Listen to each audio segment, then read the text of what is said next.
Tonight, I've got the honor of introducing a few of the spoken word poets on Neuqua Valley High School's spoken word poetry team. I've worked with the team about 3 years, and it really is kind of the favorite part of my job.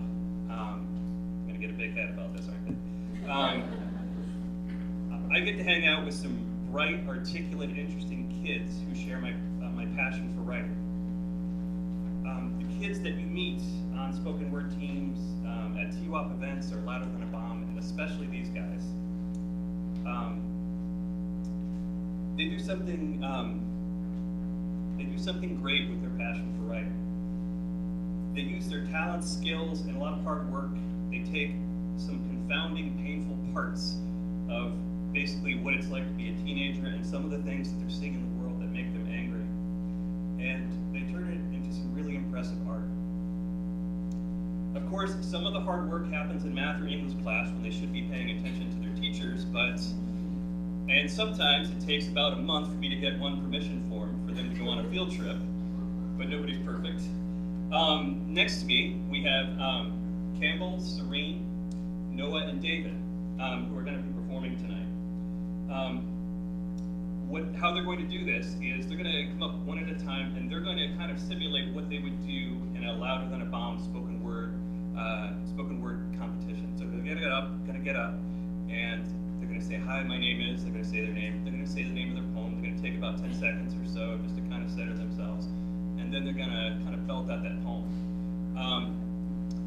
And they might, or you guys do the Neuqua thing? No. No. Okay. All right. But what I need to ask you guys to consider doing here is, at spoken word bouts, what we do is, if you really like a line that somebody says, or if you like a line, then and if you really like a line,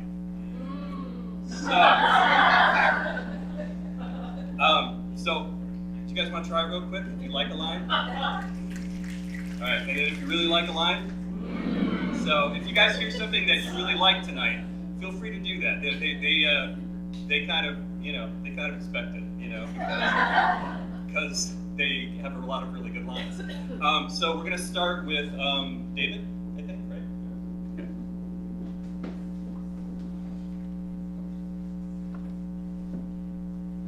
Hi, this piece is titled "The Spread of Brutality." It's funny how quick a topic can change during a conversation. We went from having fun to an aggressive political confrontation that went a little like this. So David, do you kneel during the pledge? I mean, it's kind of disrespectful, that black people kneel. So you believe that you're right and they're wrong, and your point was the soldiers in that Home of the Brave song. Well, let me ask you, how can our land be so free when the majority says that we are wrong? Listen closely to what I'm about to say. I am here on the stage to protest what I believe the government says that's a First Amendment right that we receive. They say this is the land of the free, but this land doesn't seem so free to me. Media tried to make the issue black versus white, but in reality, it's just what's wrong and what's right. Police brutality is here and very much alive, and you decide to turn your head and give it a blind eye. How can you not understand that people of color are afraid to walk through their own streets, that they fear for their lives knowing they can be beaten, killed by your police? YouTube has kicking videos with more than 1 million views, yet when another black man is shot, he doesn't even make the news. Why?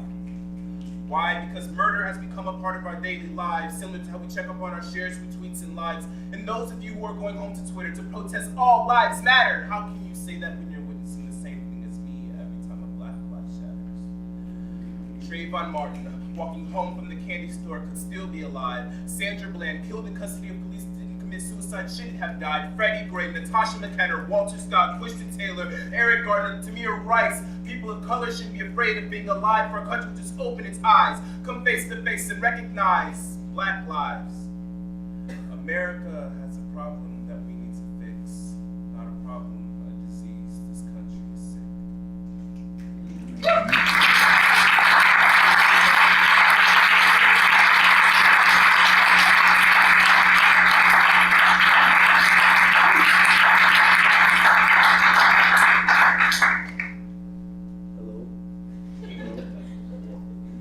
My name is Espinoza. I'll be performing a poem for you called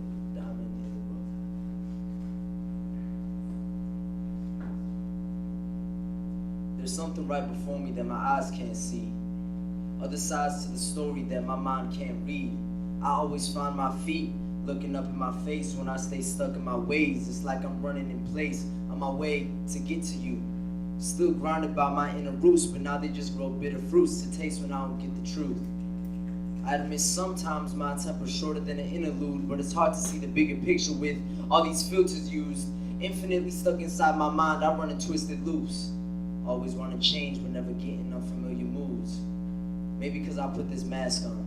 Maybe because I go and act all over-friendly just to make friends so I can try to get a grasp on what it's like to be understood. Because that's what everyone desires, right? Seems our entire lives we're trying to find out who we'll be admired by. And sometimes spark can start to be as pretty as a firefly, but when we start to bug each other, problems only magnify. Psh, another fire is lethal. I'm just a lie as equal when I tell myself that I don't really require people. I couldn't find the needle hidden in the stack of hay. Maybe I ain't lucky. That's why I hesitate. About to detonate, globe like a mine to find the diamond in the rough, hoping I can find a shrine.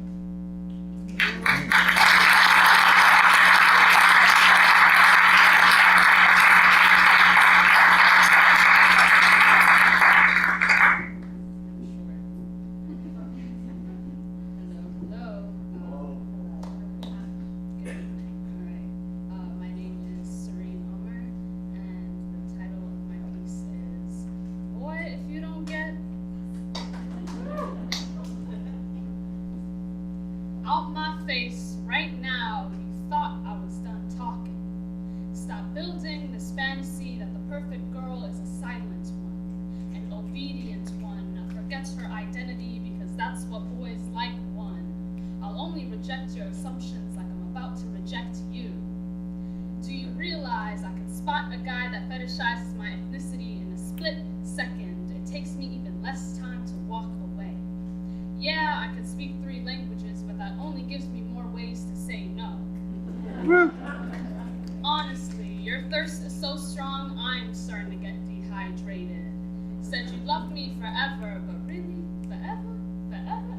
Forever? Or am I just another exotic girl for you to hit and run? Seems like every time I phrase the question, you hit me with that Rachel Dolezal. I don't understand that question. So let me break it down for you. Let's take it a couple grades back. A, B, C. Just because a girl got double D's doesn't mean she's easy. You're just the F boy, still think you're a G, so let me put it in HD. I won't say JK after this, so just take the L. Do you get it now? You couldn't handle my shine, so now you'll have to deal with my shade. Maybe if you just sat down and didn't objectify me, you'd have the privilege of a conversation. If you thought I would applaud you for knowing Africa is a continent, you must have really thought this was something else. Acting like you know who I am when you can't even pronounce my name. My name is Sereen Muhammad Ibrahim Omer al-Bashir Khalifullah, and that's only the first half. I bet a personality with a name wasn't what you were expecting. Still seem to be surprised when I roll my R's and move my hips, calling me too intense. Always asking for an ethnic girl, but Habibi. Peter Piper shouldn't pick the pepper if he can't handle the spice. Don't blame me for being proud, blame yourself for thinking your presence would dwindle it down. My Saharan sanded skin doesn't flow through my hourglass body for you. With a body this foreign, you'll only ever be a tourist, thinking you're a man. Boy, pull up your pants, we live in the suburbs.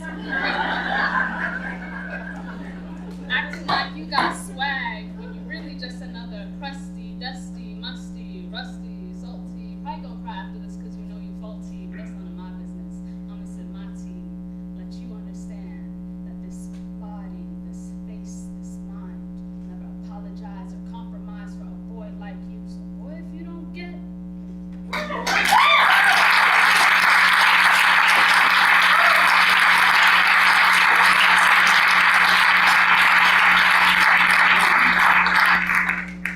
Hi, I'm Campbell Kohls, and this poem is called The Loneliest Tattoo.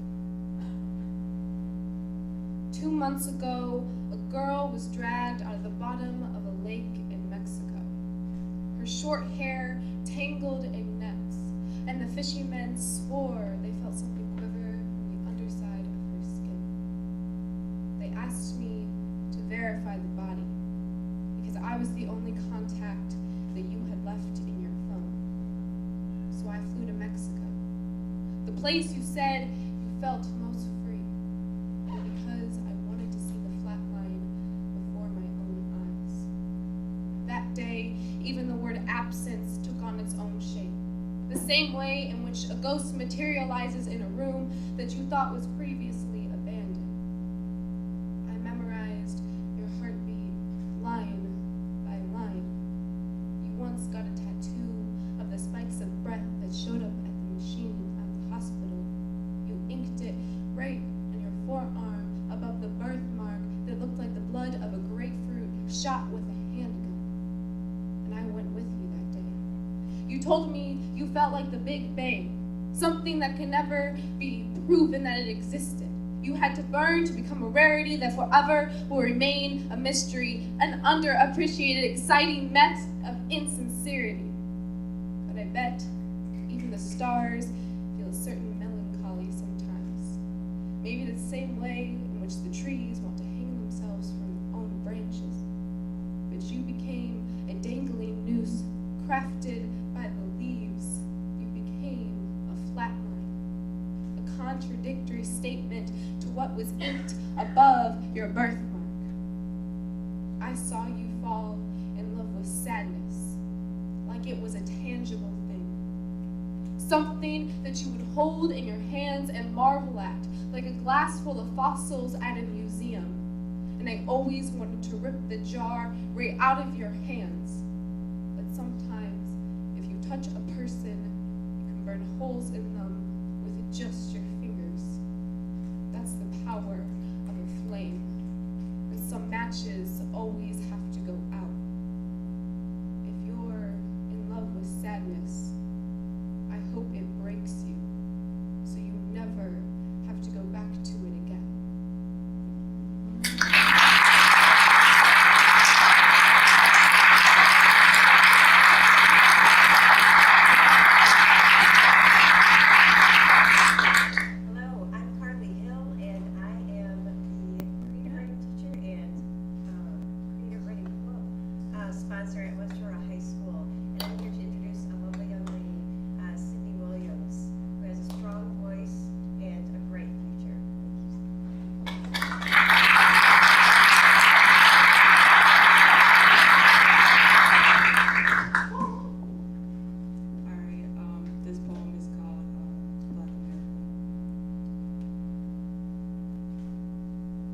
August 28, 1955, March 3rd, 1991, February 26, 2012, July 13th, 2015, July 16th, 2016.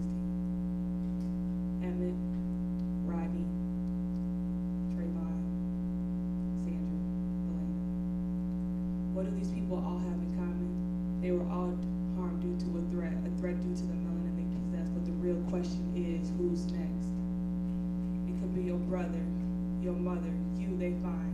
5 metal bullets grazed in the back, beaten to death just for being black. The baton struck till black and blue like the flags they wave yelling blue lives matter too.